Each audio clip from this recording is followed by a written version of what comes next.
मरकजी हुकूमत की फ़ौज में भर्ती के मुतनाज़ा स्कीम अग्निपथ के ख़िलाफ़ मुल्क भर में एहतजाजी मुज़ाहरे थमने का नाम नहीं ले रहे हैं, क्योंकि मरकज़ की इस स्कीम के ख़िलाफ़ नौजवानों का गुस्सा बढ़ता जा रहा है और ये एहतजाज तेज़ी से तशद्दुद में बदलता जा रहा है। इस दौरान हुकूमत नौजवानों को बहलाने फुसलाने की भी कोशिश कर रही है। मुल्क की तकरीबन रियासतों में नौजवानों ने एहतजाज के दौरान रेलवे स्टेशनों में आग लगाना और बसों के साथ तोड़फोड़ करना और सरकारी इमलाक को नुकसान पहुंचाना, और ये सिलसिला अभी भी जारी है। नौजवानों ने ये मांग की है कि इस स्कीम को जल्द से जल्द वापस लिया जाए, वरना एहतजाज जारी रहेगा। तीनों सेनाओं में जो लागू की है, इसका हम विरोध करते हैं। ये प्रणाली भारत सरकार में लागू नहीं होनी चाहिए।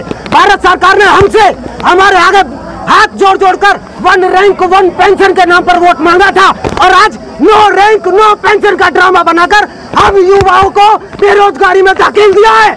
हम ये तानाशाही नहीं सहेंगे।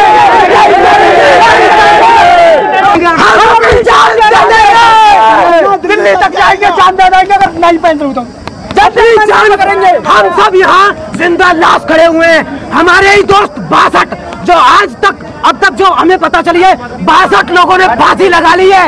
हम यहाँ से रोड से उठेंगे नहीं, चाहे आज उठाओ चाहे कल, हम नहीं जाएंगे। हम मरे हुए समान हैं। हमारी सांसें छीन ली गई हैं। छीन लो सांसें हमारी, फिर भी जिंदा है। भारत सरकार के इस फैसले पर हम शर्मिंदा है।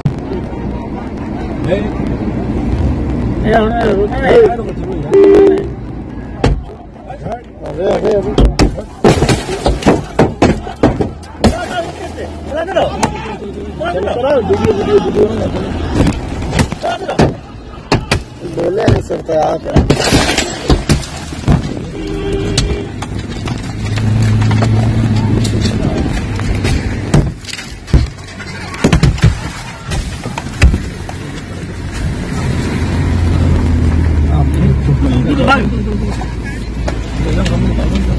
बोले सर आपको क्या